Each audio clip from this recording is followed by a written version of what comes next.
আসসালামু আলাইকুম। বাসা থেকে রওনা দিয়েছি চড়াইহাট ঘাটের উদ্দেশ্যে। তো প্রতি শুক্রবার মতো চলে আসলাম চড়াইহাট ঘাটে। তো আজকে যে ঘাটের পরিস্থিতি দেখলাম, মোটামুটি অনেক বেশি ভিড় ছিল। কারণ এখন বৃষ্টির সময় না, বৃষ্টি হলে লোকজন আসে না।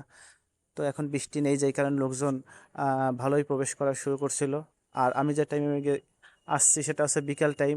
তো বিকেল টাইমে লোকজন সব আসা শুরু করছে। দেখতে পাচ্ছেন, ইজি বাইকে করে, সিএনজিতে করে, প্রাইভেট কারে করে, মোটরসাইকেল করে লোকজন আসা শুরু করছে।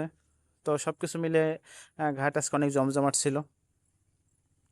দেখতে পাচ্ছেন পায়ে হেঁটে লোকজন প্রবেশ করছে, কারণ বেশি ভিড়ের জন্য আমরা গাড়ির কিছুটা সামনে নামাই দেওয়ার কথা বলতেছিলাম। তো এরপর আমি ভিতরের দিকে গেলাম।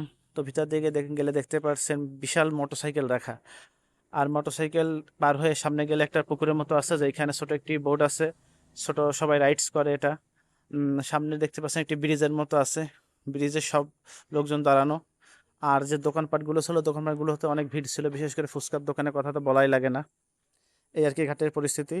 তো ধন্যবাদ আপনাদের ভিডিও দেখার জন্য, পাশে থাকবেন সবাই।